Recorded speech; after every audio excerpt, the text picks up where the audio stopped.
So hello and welcome back to my YouTube channel. कैसे हैं आप सब माय डियर फ्रेंड्स। एक बार फिर से आप सभी लोगों का स्वागत है हमारे यूट्यूब चैनल मास्टर साइको में। मैं आप लोगों को सबको बहुत तहे दिल से शुक्रिया कहना चाहती हूँ। First of all thank you so very much for giving me that much love. आप सभी मेरे वीडियोस को इतना पसंद करते हैं, देखते हैं। आप लोगों को जो क्वेरी रहती है, आप लोग कमेंट करते हैं, पूछते हैं, आपके डाउट्स में जो आते हैं कमेंट्स में, उन सभी को देख के मुझे बहुत अच्छा लगता है माय डियर फ्रेंड्स। तो thank you so very much.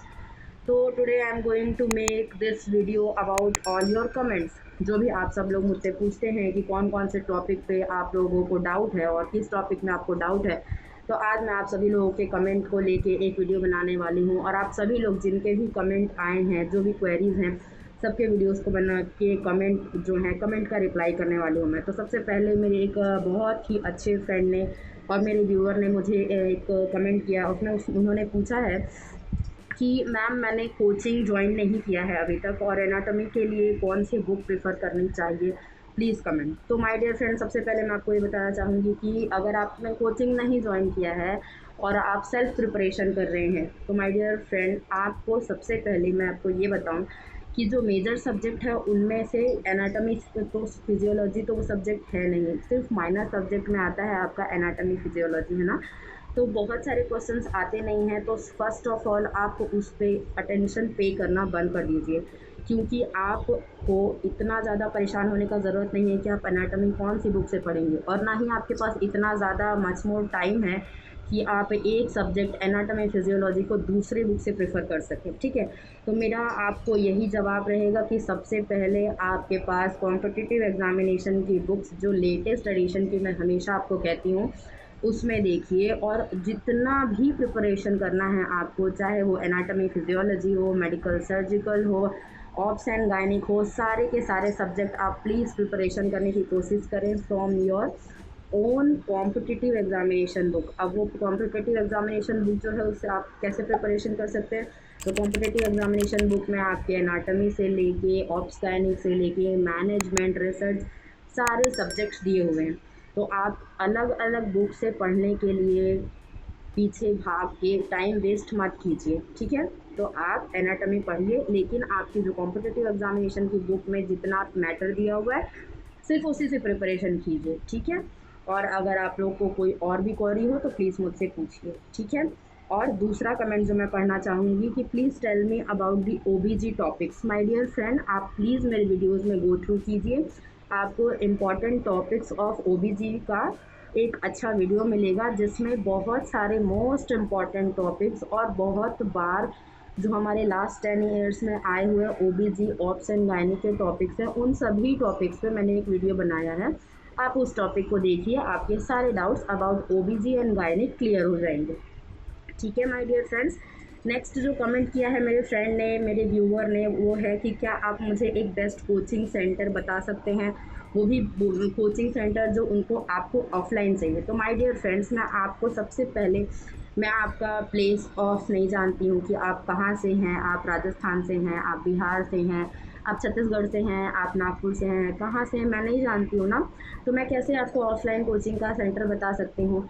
हाँ, लेकिन अगर आप ऑफलाइन कोचिंग सेंटर करना चाहते हैं तो मैं आपको ये बता देती हूँ कि आपके घर के नियरेस्ट में जो भी बहुत अच्छे कोचिंग हैं आप उनको ज्वाइन कीजिए, और उस कोचिंग को ज्वाइन करने के बाद वहाँ के टीचर्स जो भी पढ़ाते हैं आप उनको गो थ्रू कीजिए, उनको थरो कीजिए, वो जैसा जैसा आपको बताते हैं आप वैसे वैसे प्रैक्टिसिंग कीजिए।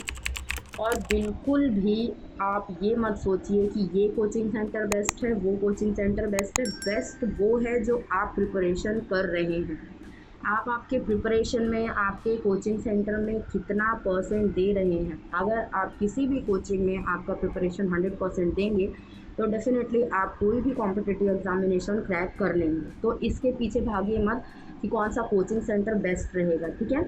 आप कोई भी एक कोचिंग सेंटर ज्वाइन कर लीजिए, और जो एक मेन बेस है, बेस ये है कि कोई भी कोचिंग सेंटर हो वो आपसे ज़्यादा नॉलेजेबल रहेंगे, वहाँ के टीचर्स, वहाँ के फैकल्टी मोर देन नॉलेजेबल रहेंगे आपसे ज़्यादा, है ना।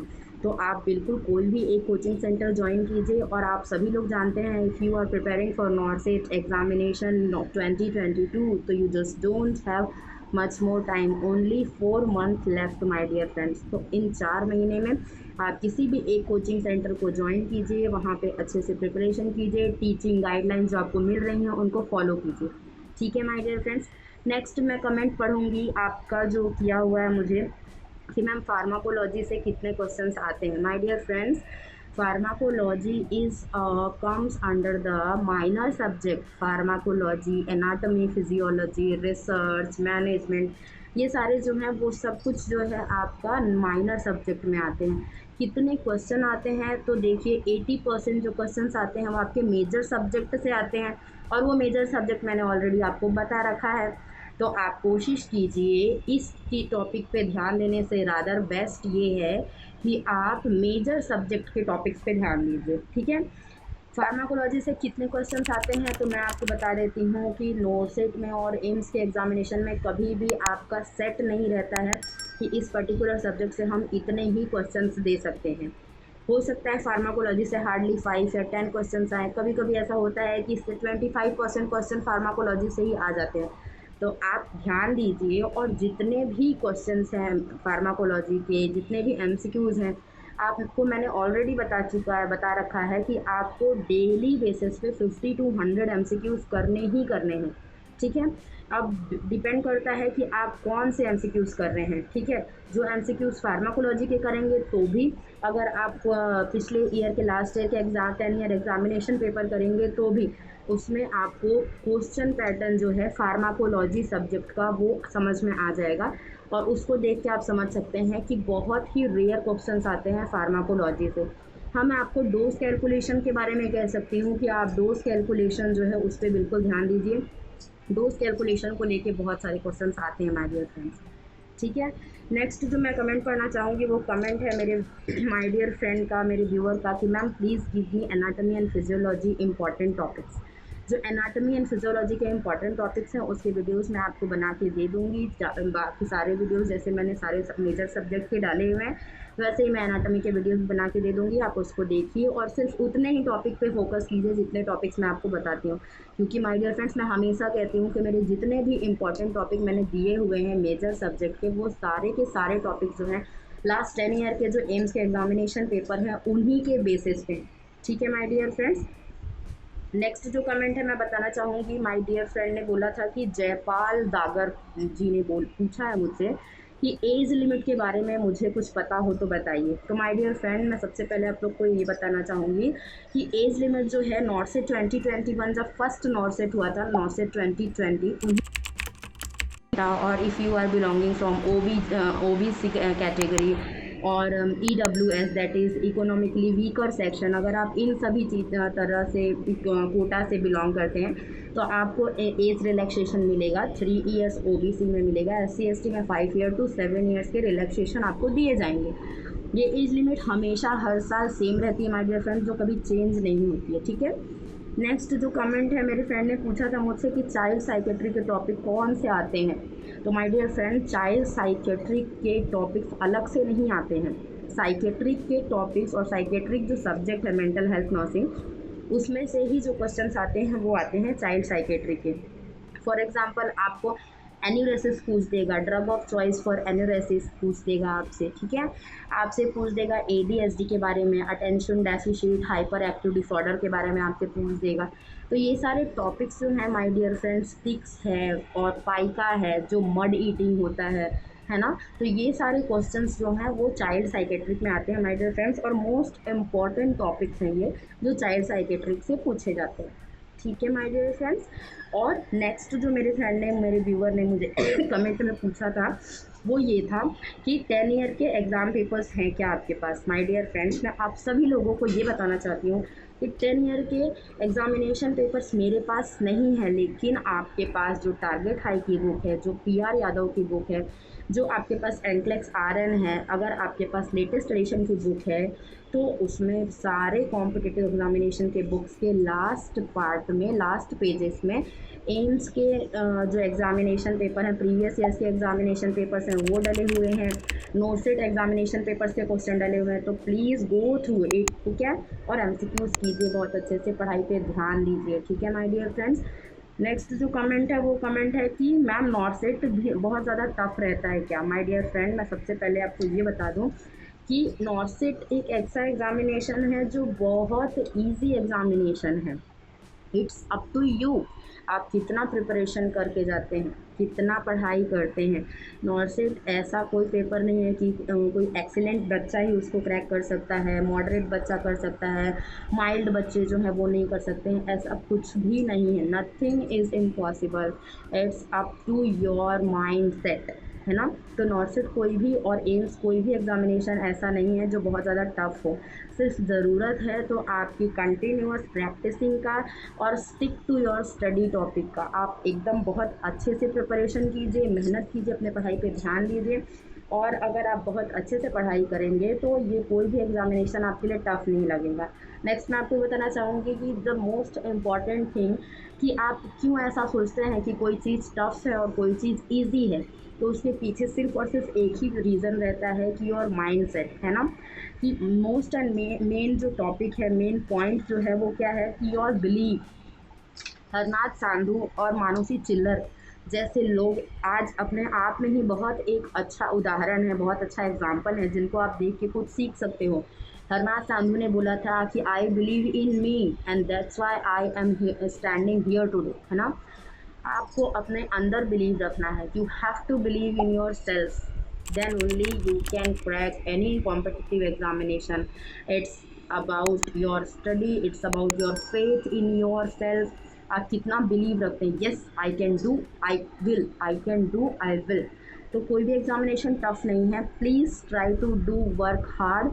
अगर आपके बहुत अच्छे माइंडेड फ्रेंड्स हैं, बहुत ज़्यादा आपको लगता है कि बहुत एक्सीलेंट फ्रेंड हैं जो एक आपके एग्ज़ामिनेशन में, आपके बीएससी नर्सिंग एग्ज़ामिनेशन में अगर उनको मार्क्स मिले हैं 98%, तो हो सकता है अब वो किसी चीज़ को रिवाइज़ करते हो, पढ़ते हो, टाइम देते हो, तो आज उनको ऐसे मार्क्स मिले। तो आपको क्या करना है, आपको जो टॉपिक वो 4 बार 5 बार करके रिवीजन करते थे, उस टॉपिक को आप 6 से 7 बार रिवीजन कीजिए, है ना। और ऐसे रिवीजन करने के बाद आपको भी उतने ही अच्छे मार्क्स मिलेंगे। ठीक है माय डियर फ्रेंड्स, तो ये था। नेक्स्ट जो कमेंट है मैं वो बताना चाहूँगी आपको कि मेरे एक फ्रेंड ने पूछा था कि एंक्लेक्स की कौन सी बुक। माय डियर फ्रेंड्स, एंक्लेक्स की सौंदर्य की भी बुक्स आती है, आप सौंदर्य की बुक ले लीजिए और एंक्लेक्स आरएन लीजिए। और मोस्ट इम्पॉर्टेंट चीज़ जो है वो क्या लेनी है आपको कि लेटेस्ट एडिशन की बुक्स लेनी है आपको। मैं लेटेस्ट एडिशन इसलिए कहती हूँ क्योंकि आप सभी लोग जानते हैं कि our nursing profession is always gonna be change और अपडेटेड। तो उस अपडेटेड नॉलेज के साथ आपको प्रिपरेशन करनी है और एग्जामिनेशन क्रैक करने हैं। ठीक है माय डियर फ्रेंड्स, मैं आप लोगों को ये बताना चाहूँगी। नेक्स्ट जो कमेंट है कि मेरे फ्रेंड ने पूछा था कि सैलरी स्लिप ज़रूरी है क्या। सैलरी स्लिप ज़रूरी नहीं है जब आप नॉर्सेट एग्जामिनेशन के फॉर्म को फिल करते हैं, but be sure about your experience. बहुत सारे लोग फर्जी एक्सपीरियंस बनाते हैं, बट वो फर्जी एक्सपीरियंसेस नहीं होने चाहिए। Your experience should be very very very important और strong thing which can play a very important role in your form, है ना। तो आपका जो एक्सपीरियंस है, एक्सपीरियंस शुड भी बिल्कुल क्लियर होना चाहिए। बहुत सारे लोग ऐसा एक्सपीरियंस रहता नहीं है और पैसे देके बनवाते हैं, तो वैसा एक्सपीरियंस नहीं होना चाहिए, लेकिन स्लिप नहीं लगती है। नेक्स्ट जो कमेंट है वो है कि मैम, मेरे एक फ्रेंड ने पूछा, मेरे एक व्यूअर ने बोला है मुझे कि मैम मेरी इंग्लिश अच्छी नहीं है और मुझे अच्छे से इंग्लिश आती भी नहीं है, तो मैं नॉर्सेट के लिए कैसे प्रिपरेशन करूँ। माय डियर फ्रेंड्स, इंग्लिश आना नहीं आना ये इम्पॉर्टेंट नहीं है, आपको जो प्रैक्टिस करना है वो मेन जो है वो किस में प्रैक्टिस करना है, आपका इंग्लिश अच्छा है इसलिए क्योंकि आपको लगता है कि आपको इंग्लिश अच्छा नहीं है ना। तो आप सिर्फ और सिर्फ एमसीक्यूज़ करना स्टार्ट कीजिए। जैसे ही आप एमसीक्यूज़ करना स्टार्ट कर देंगे, आपको समझ में आने लगेगा कि आपकी प्रॉब्लम, आपका वीकनेस क्या है। तो इंग्लिश अच्छी नहीं होने से कोई मैटर नहीं करता है कि आप नॉर्सेट के लिए प्रिपरेशन नहीं कर सकते हैं। आप बिल्कुल नॉर्सेट के लिए प्रिपरेशन कर सकते हैं। आपको जो ध्यान देना है वो ये है कि आप एमसीक्यूज़ करना स्टार्ट कीजिए।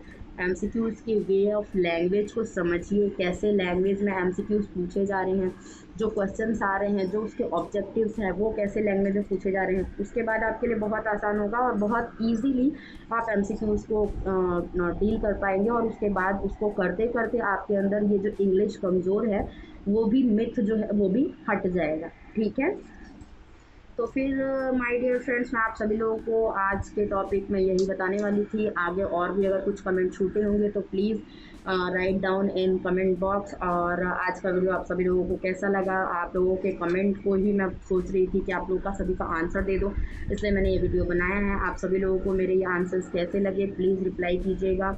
और please try to do work hard और study hard my dear friends, क्योंकि जो टाइम बीत रहा है वो टाइम वापस नहीं आएगा, है ना।